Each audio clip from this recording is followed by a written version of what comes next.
بسم الله الرحمن الرحيم. نحمده ونصلي على رسوله الكريم. اما بعد، زموږ د پرمختګ راز و رمز دوستانو فاروق اعظم یم. نن جمعه د 1445 هجري قمري د روژې مبارکې 19 ده. دا ورځ د علم پرکان، پرمنار د ایقان او صاحب د جود و ایمان حضرت علي ابن ابي طالب رضی الله تعالی عنه قاتلانه حمله وسو. د دې شهادت سره د انساني تمدن سیده لار چې رسول الله صلی الله علیه وسلم او د راشد خلیفګانو ترسیم کړی و، خپل اصلي مسیر نور هغه چې لازم تعقیب نه کړی شو. څو بالاخره اسلامي امت د چنګیز په یرغل داسې ووهل سو چې تر ننه بیا قد ساز نسو او بیا څوک راکې پیدا نسوه چې راټول وکړي. نن اسلامي امت سره له دې چې د نړۍ په بهترینه جغرافیه کې پروت دی، ډېرې طبیعي زیرمې او زحمتکش خلک لري، خو سم نظام نه لري. منتها ذلیل او وروسته پاتې دي. ذلت یې د فلسطینیانو سره د خواخوږۍ معلومیږي، او دا چې د امریکا له بیرې هیڅ یو مسلمان هیواد حاضر نه دی د افغانستان اسلامي امارت په رسمیت وپېژني. وروسته پاتهوالی مو په دا کې دی چې څه نسو جوړولی. هر څه چې استعمالوو د بل جوړ دي.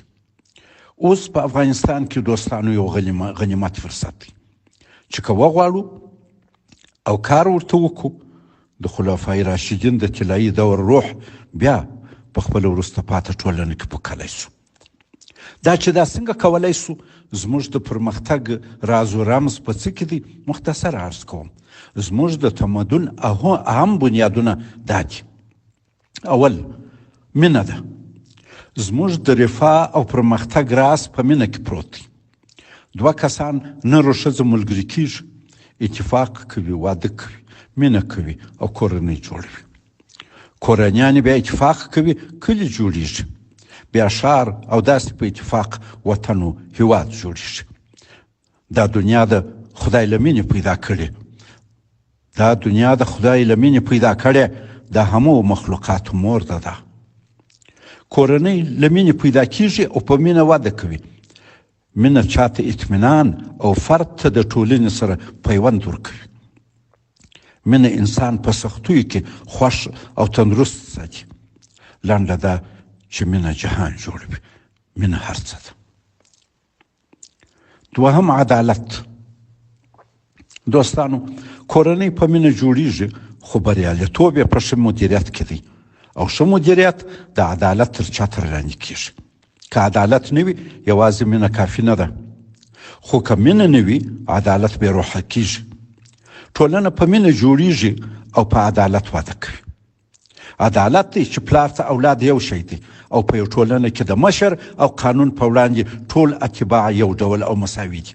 دا عدالت دی چې ټولنه کې نزاع ختموي، هغه آرامه او همغږي کوي، او د ټولنې هر فرد ته د ډاډمن ژوند اطمینان ورکوي چې نه به ظلم پر کیږي او نه به دی پرېښول کیږي چې پر نورو ظلم وکړي. عدالت حسابدهي او شفافیت منځته راوړي چې هر څوک فکر کوي چې که خراب کار وکړي پوښتنه ورڅخه کیږي.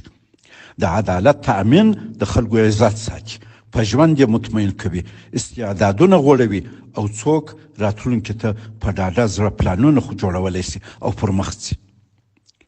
درېیم، د تمدن بنیاد د مور د مقام درناوی دی. مور د ماشوم لومړنۍ مدرسه ده. د ماشوم بدني او دماغي وده له دغه ځایه پیل کیږي. که څه پلار هم ډیر مهم دی، خو ماشوم ډیر وخت د مور سره تیروي.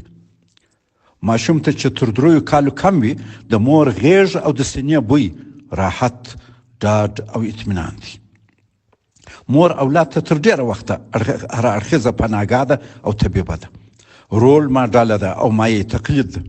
اخلاق، عقیده، کردار او د نورو سره راشه درشه له مور زده کوي، چې اثر یې پر ده د ژوند تر پایه محسوس دی. د ماشوم د شخصیت په جوړېدو کې د مور لوی کردار دی. دا خپل ماشوم ته هغه څه ورزده کوي چې زده یې وي. په یوه کورنۍ کې چې مور پوه او عالمه وي، اولاد یې ناپوه نسي کېدی او د ټولنې د اوږو بار نه وي. د یوې کورنۍ بدبختي هلته ده چې مور یې د علم له نعمته محرومه وي. د مرحوم قاري برکت الله سلیم څخه چا پوښتنه وکړه چې ته په لوڼو ولې تعلیم کوې؟ هغه وویل چې زما پر سترګو په ماشومتوب کې درد سو. مور تنباکو پکښې راواچول او را ړندې یې کړې. کومې ښځې ورته ویلې وه زما مور ته چې په تنباکو جوړیږي. زما سترګې زما د مور ناپوهي را ړندې کړې. زه نه غواړم زما د لوڼو اولادونه ړانده وي. جاهله او ناپوه ټولنه د مور او ښځې په نوم شرمیږي او خپل د ژوند د شریکې ښځې سره د نوم سره یې حیا دې وي یا بې ادبي معاف دا وایي. داسې وروسته پاته ټولنه چې د کورنۍ رکن ښځه ورته بې اهمیته وي وده نشي کولی. یو ورځ مې د خپل ښځې سره په کورنۍ کې د مور پر اهمیت خبرې کولې. ما ویل چې د پوهې ښځې اولاد پوه وي. مثالونه مې ډېر ورکړل خو هغې په جواب کې راته وویل چې که غواړو ښځه مو پوه او عالمه دینداره او د اولاد په تربیه کې ماهره او کامیابه وي نو اول باید د کور نارینه عالم و پوه کړه سي. نارینه د کور مشر دی. الرجال قوامون على النساء. اول به ته د نارینه مغز ته د نافع علم رڼا ورولې چې هغه بیا په کورنۍ کې د ښځې او مور رول او اهمیت وپېژني او کار ورته وکړي. اول زموږ په نارینه کې مثبت تغییر باید راسي.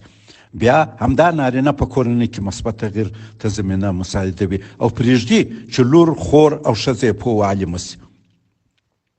د الله جل جلاله په ټولو نعمتونو کې علم تر ټولو لوی نعمت دی. په کوم کلي کې چې نر او ښځه ټول بې علم او بې سواده وي باید ومنو چې په هغه کې عالم او پوه څوک په اصلي معنا نشته. د مور شپه ورځ کار که مزدوري اخلي او که نه د کورنۍ او ټولنې د اقتصاد سره ډېره مرسته کوي. مور د ټولنې په جوړښت ټینګښت او دوام کې ډېره مؤثره ده. ماشومان ویني چې مور یې د دوستانو ګاونډیانو او نورو کورنیو سره څه کوي. دلته ماشومان له موره ټولنیزې اړیکې اتحاد و اتفاق صله رحمي راشه درشه او ټولنې ته مسؤلیت زده کوي. مور ډېره مهمه مؤثره ده. د اثر درجه د دې په علم او د پوهې په اندازه اړه لري. څلورم د استاد مقام. که غواړئ ټولنه مو عزتمنه او پرمختللې وي د استاد قدر وکړئ.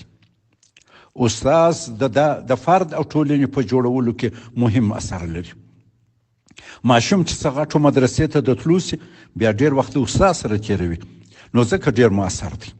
استاد خپل علم پوهه او مهارت شاګردانو ته انتقالوي او د یو مرفه او کامیاب ژوند لپاره بنیادونه ور جوړوي او لار ورته هواروي. دا استادان دي شاګردان هڅوي چې خپل استعداد وغوړوي ځان او دنیا کشف کړي او مطلوبه لار پیدا کړي. استاد د مور پلار په شان د ماشوم شخصیت جوړوي او وده ورکوي. ایمانداري اخلاق عقیده وطن دوستي ځان کورنۍ وطن او انسانیت د صادقانه خدمت جذبه استاد ورشي. دا استاد دی شاګرد متجسس متحسس مبتکر او مجتهد تربیه کوي. په هغه کې د تفکر بیان او تحلیل قوه روزي او دې ته آماده کوي چې په موجوده رقابتي او متشنجه دنیا کې سم تصمیم ونیسي او لازم کردار ادا کړي. استاد د شاګردانو د احساساتو په وده او د ژوند د مسیر په تعیین کې مهم رول لري. همدا استادان دي شاګردان انقلاب ته او په ټولنه کې سیاسي اقتصادي او نورو تغییراتو ته هڅوي. استاد د ټولنې د تغییر یو محرکه قوه ده. پنځم د پوهانو مقام. پوهان دي چې یو ټولنه روڼه کوي او د صلاح و فلاح خواته یې بیایي. د پوهانو مشرانو او خپلو قهرمانانو احترام د یوې سالمې ټولنې په جوړېدو او د ځوان نسل په کامیابۍ کې لوی اثر لري. استعمارګران اول کار چې کوي په مستعمره هیواد کې د هغه ولس پوهان او روڼان د توهینوي تحقیروي او په خلکو کې ذلیل کوي څو ځوانه طبقه الګو او د پیروي څوک ونه لري. ځوان نسل کې څوک ونه وایي چې که زه ښه کار وکړم خلک به دغسې زما احترام وکړي لکه د فلاني.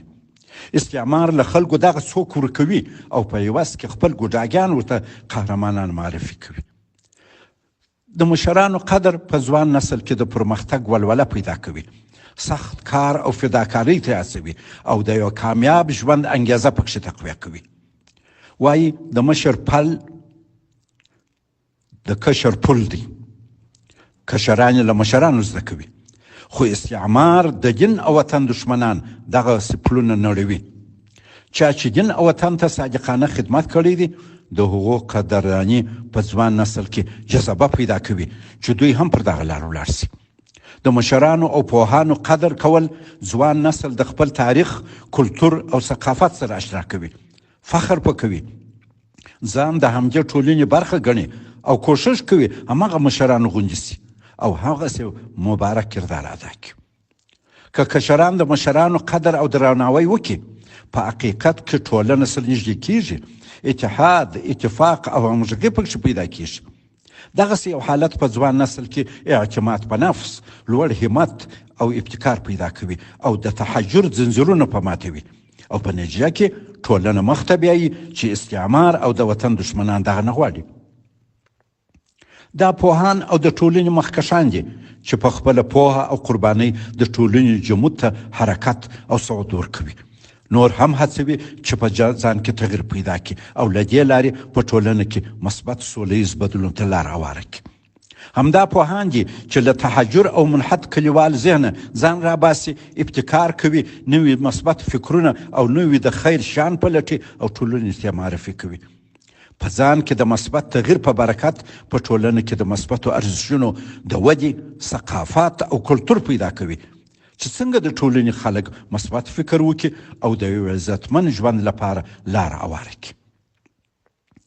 په ځان کې مثبت تغییر خلک د ټولنې خالقات متوجه کوي. بې عدالتي، تبعیض، اخلاقي انحطاط، فقر، تحجر او داسې نور ناخوالو ته متوجه کوي او د حل لار موندلو ته هڅوي، څو نتیجه کې یو هوسا او مرفه ټولنه جوړه سي. دا ډول پوهان خپل هم فکر خلک پیدا کوي. نور داسې کسان پیدا کیږي چې د دوی مرسته وکړي، کرار قوت کیږي او په ټولنه کې د مثبت تغییر لار اسانه کوي. پوهان او هغه کسان چې ځانونو کې مثبت تغییر راوستلی دي نورو ته علمي او اخلاقي جرأت ورکوي چې دوی هم ځانونو کې مثبت تغییر راوستلی سي، څه کولی سي او ټولنه مثبت لوري ته بیولی سي. پوهان او عالمان په ټولنه کې موجود تحجر، خرافات او وروسته پاتې ذهنیت په روښانه، مثبت او تعمیري ذهنیت بدلولی سي چې په نتیجه کې یو عادلانه مرفه ټولنه جوړیږي. دوستانو، استعمار زموږ د وطن دشمنان او حتی ځینې ناپوه دوستان په موږ کې ښځه، استاز او زموږ پوهان ذلیل او تحقیروي، څو زموږ له ټولنې مینه، عدالت، ابتکار او د روښانه او مرفه مستقبل فکر ووسي او په موږ کې د مثبت تغییر تومنه چې د ټولنې د هوسايي او پرمختګ رمز دی پیدا نسي.